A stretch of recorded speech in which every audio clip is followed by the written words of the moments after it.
Barakallahu fik, Prof Mohamed Saad. I feel very bad for having to stop you there, to be honest. This is extremely interesting. Unfortunately, we have to go. We have to go this way. With academics, you have to make sure to stop them, and then being an academic and an ex-future politician is very bad. So what we're going to do is I want to open it to the floor really to ask questions. So if you want to ask a question, please come forward so we can use the mic so people can hear us who are watching us live. And please do introduce yourself as well. Now, before we start asking questions, can I just ask people who are watching online? They can actually also post questions on the picture that was just posted. If you're not sure what I'm talking about, just go to the anas.org/live or go to our Facebook page. There's a picture of Professor Saad talking. You can post your questions there and we'll read them out. So go ahead, any questions? Thank you very much. Very inspiring. Thank you. I think what you just described is actually what we are doing when we do our actually research, mostly clinical research, and combining different expertise from different backgrounds. And these are actually promoted excellence towards research, but also innovation. So I have two basic questions. The first one is, do you think that in Algeria, the education system we have from 5 years old to the university is adequate or is pushing towards innovation among our students? That's the first question. I think it will be very difficult for me to actually give you an answer based on the whole education sector. But I agree with you that, and I always say that when we talk about national system of innovation, we should talk about the whole system of education starting from the very early age. I mean, you know, I've seen not my nephews, but the children of my nephews actually using internet for their presentation, for their research. But I think that's a good initiative. The teachers need to make sure that actually the children reflect on what they are doing rather than just copy and paste. So there are some initiatives which are being taken to open the mind of this future generation. But I think it needs to be better done. I have always said when I was in Algeria, and I had members of my family who were actually in primary and secondary teaching, I always said that actually teachers of the primary sector and the secondary sector are actually better trained and formed than academics. You know, we are still in Algeria recruiting people just because they've got PhDs. You know, PhD is good, but it's not sufficient to teach. You know, we have to make sure that those academics are well trained for teaching in order to improve the quality of teaching. So I think, to come back to your question, in Algeria, it has taken some time, but now there are initiatives of actually introducing entrepreneurship in different kind of different universities. There are probably differences between what is done in university comparing to les écoles préparatoires and les grandes écoles. So there are some good initiatives happening, some good events happening, but that needs to be generalized. I mean, in Tunisia, they started about 15 years ago. The last one must be, hopefully, I don't know whether we're going to be going towards that. Do you think free education like we have in Algeria is an obstacle to innovation capacity? It's very difficult to sustain it. It's just like health, but let's stay in education. It's very difficult to sustain it because education costs money. And where is that money come from? Can the state carry on providing all the funding for education? To be honest, it's very difficult for the state to carry on doing that. Other means of generating income or contributing to that funding is necessary. That's my view.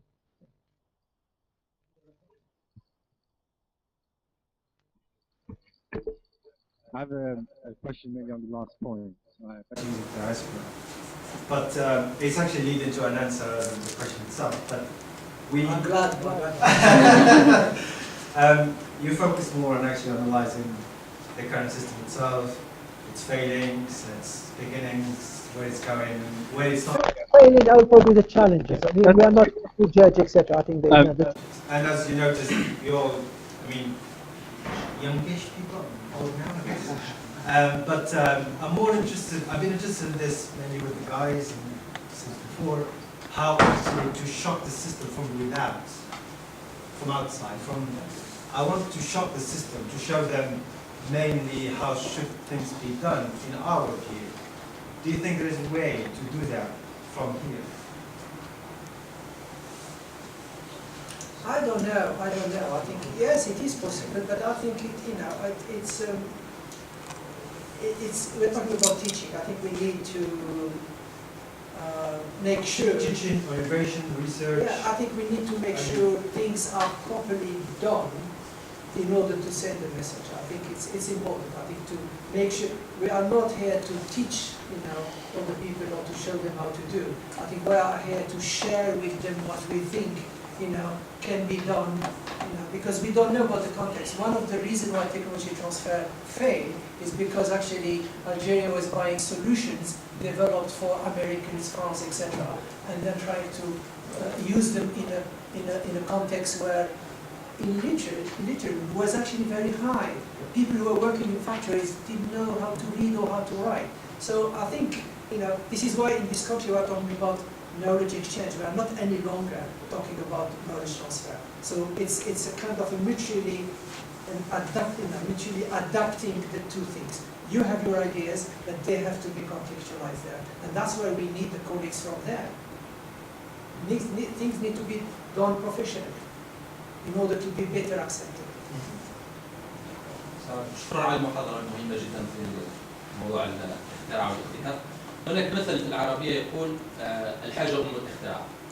سؤالي هو هل إذا غابت الحاجة يغيب الاختراع ويعني ضرورة النيد. وهذا يعني السؤال هذا لما ننظر إليه بنظرة الدول، مثلا نجد بعض الدول اللي عندها مثلا احتياطات مثل الجزائر البترول، يعني تجدها دول غنية في الاحتياطات، تجد مثلا لا توجد حاجة يعني كبيرة لكي نبني اقتصاد يعني يكون مبني على أي صناعات أخرى. وبالعكس تجد دول أخرى اللي يمكن اقتصاداتها لا توجد عندها الثروة، لا توجد عندها يعني هذه الحاجة، تجدها مثلا انفست يعني يكون فيه يعني استثمار في مجالات مثلا الاختراع وكذا، لأن هذا الشيء الوحيد الذي يضمن لهم المستقبل. فالسؤال هو هل يعني غياب هذه الحاجة هو عائق للاختراع والابتكار؟ تسمح لي نجاوب؟ تفضل. الحاجة the need is there. The need is there because everything is dynamic. And even if the need is not there in business, actually responding to need is not sufficient. In order to be competitive, sometimes you have to be proactive and anticipate the need. If when you are leading a country, you are bound to think about the future generations. You are bound to think about after the oil. You are bound to think about what your country. We are not saying that they are not doing that, but just responding to if you are dealing with managing innovation, in introducing innovation, you are actually talking about the future. How to survive. So the need is important. In a model that I produced out of my PhD, and I published it in a book, I actually put, because there are different schools of thought in innovation. The first school of thought was actually the push one, which is really sort of saying we don't mind about the need. What we depend on is actually a group of researchers who develop the ideas because they know better than the customer in terms of what they need. And then we had, with the emergence of the marketing schools, and now everything has to start with it. But in fact, you need a combination of two. Because you look at big businesses, they are actually into the need, the push and the pull. They are combining the two. Sometimes you create the need, sometimes you respond to the need, but you need a combination.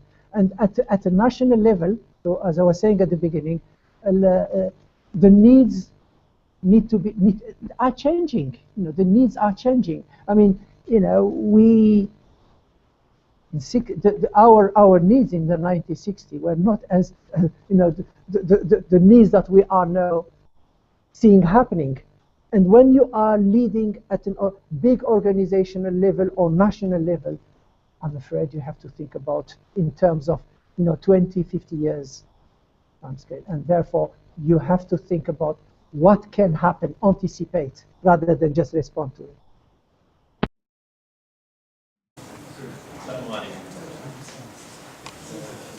I can introduce myself. My name is Said.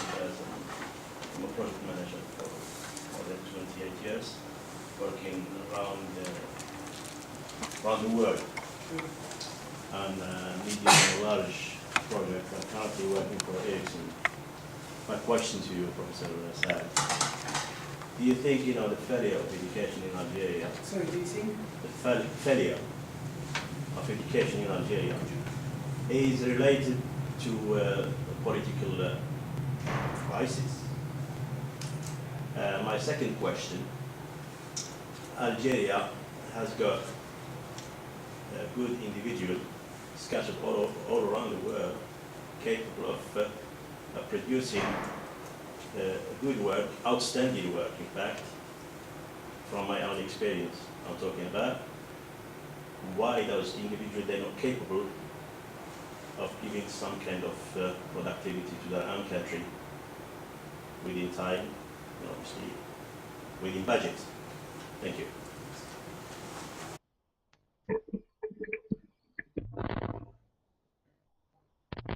When we talk about failure of the education system in Algeria, it's probably difficult not to sort of, you know, not to say that yes, it's not doing well. I think I agree. It has, you know, I think the challenge, I'm probably few of us maybe, you know, are aware of how things started, you know, since 1962. So sometimes, you know, we want to know what were the objectives of the system at that time.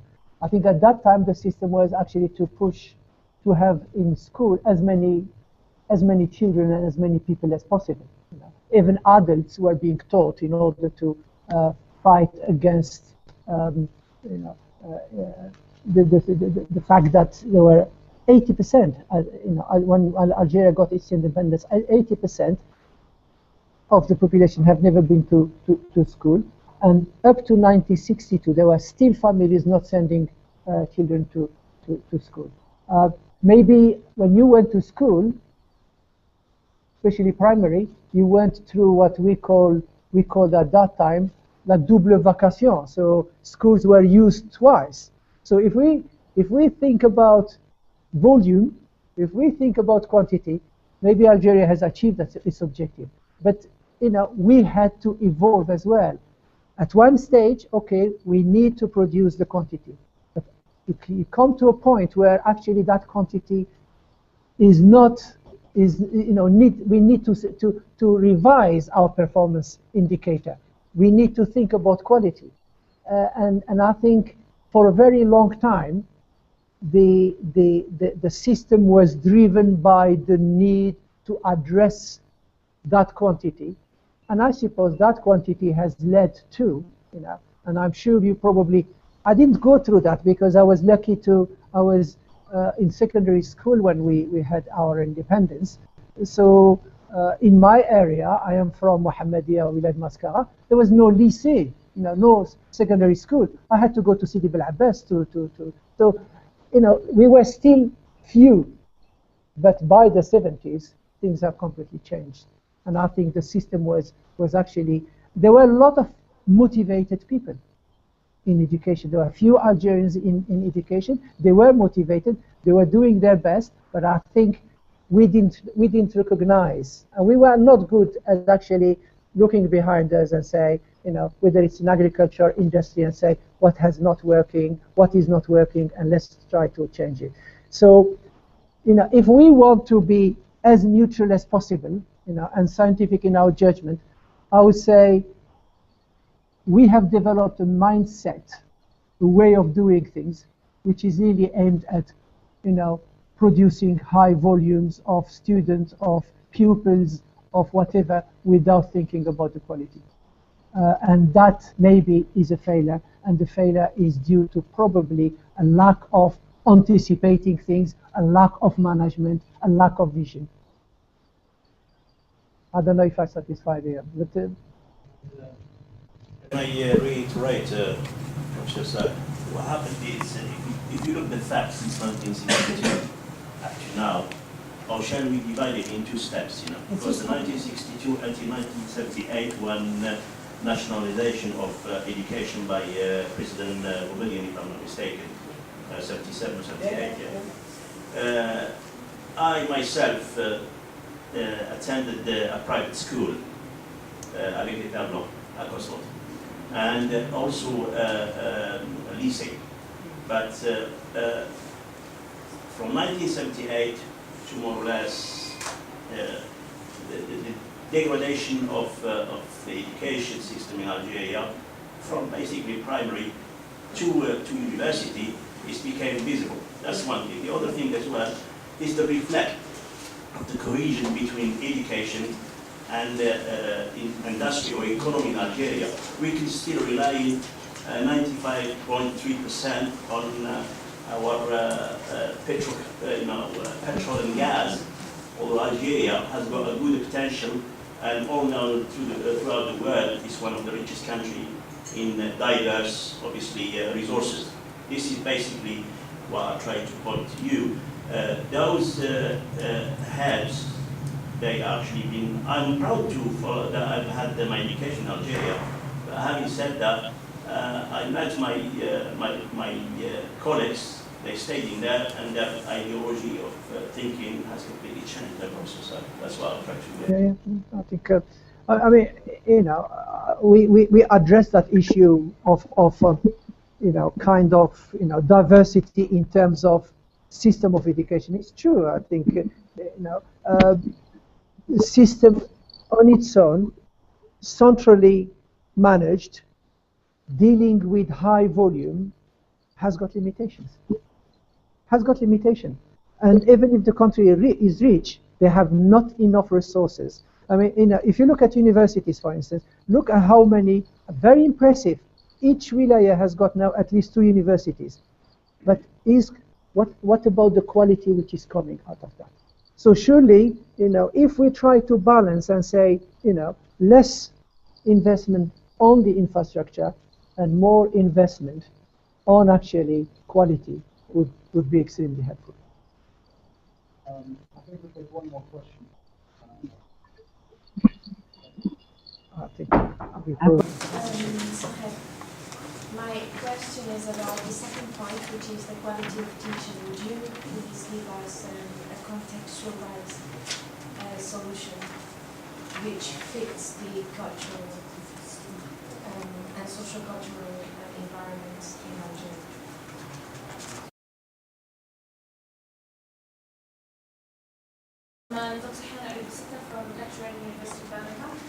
My question is about the failure in the education system. Can we really say it has failed if all of us here have actually succeeded somehow and we have made our way through and we're actually still successful in the UK? Can we use the term failure to that extent?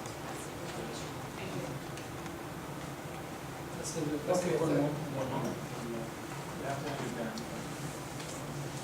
Assalamu alaikum.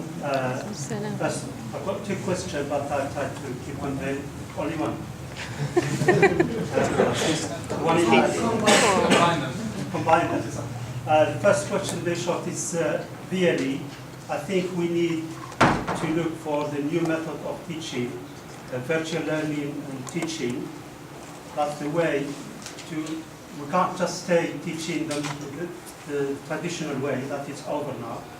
The second question is in Arabic, is about the role of the scientists and the researcher here in UK and over the world. Just to resume it, على الباحثين والعلماء أن يبينوا للناس. يعني عندنا مشكل في البلد اليوم ويعاني من مشاكل عديدة. فدور الباحثين والعلماء اليوم دور كبير، ومن المفروض عليهم أن يخرجوا بتوصية تبين للناس حقيقة بعض الإشكاليات اللي هي في الحقيقة علمية بحتة، مثل الغاز الصخري مثلا. نتمنى لو العلماء يعملوا تقرير وينشروه على الويب سايت من جزائريين وطنيين مخلصين، قال يا جماعة هذا هو الغاز الصخري وهي مخاطره أو غير مخاطره، حتى نبينوا للناس وننزعوا هذه الورقة من السياسيين والسياسويين. Okay, I think I agree with you that it's difficult to talk about failing, but I also disagree with you in terms of, you know, we here, what is the percentage? What is the proportion? Because actually, you know, a problem we have in Algeria, I think is probably changing. Parents don't play a role. So maybe in a failure system where parents play a role, the kids can actually, you know, can do well. So it's. I think I agree with the yeah. And then also the proportion, because, you know, what do we represent? No. You can't judge only on 1% or 2% of the population. In terms of, you know, quality, I think we are really talking about techniques of teaching, techniques of communication. Those are the same whether you are in Algeria or in the United States or whatever. You know, we used to do good teaching, but we are not doing it. You know, we have in the primary and secondary teaching development for you know, program for developing teachers, you know, in terms of how to better operate in a classroom. You know, here, you know, when I was recruited in '91, in spite of 15 years of teaching at university level, I had to go through a course, you know, in terms of how to teach. So it's really about this, rather than just, you know, coming, taking a book and reading it or whatever. I think it's about professionalism in teaching. I would probably touch on, I think, a point that you raised in Arabic. Yes, I think the role of researchers or intellectual is important in a society. If those people don't play a role in actually giving their independent point of view, because we are seeing vested groups, independent point of view, it's that's the role of university, and the university is not doing it. Why? I don't know. They used to do it even when actually the system was not allowing it. They used to do it in the 60s. They used to do it in the 70s. I don't think it's because they are static, because you can see actually, you know, individuals writing in a paper and being very critical about the system, and they are still working at university. I think they don't see their role as contributing into informing, you know, either through publication, through debate or whatever, you know. There is a kind of a lack of trust because of this vested interest. But the intellectual, the academics, the researchers have to play a key role in society, and that used to be and is less evident now, in my view. Yeah, sure. Barakallah fik, Professor Saad. Thank you so much to the professor again. And of course, we'll continue the discussion over break. We're going to take a very short break because we've consumed it in discussion, which is absolutely fine. We'll take about 10 minutes. I should say that for those of you who are here, there's a raffle at the back that you can contribute to.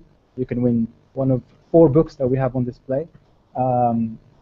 Check them out at the back.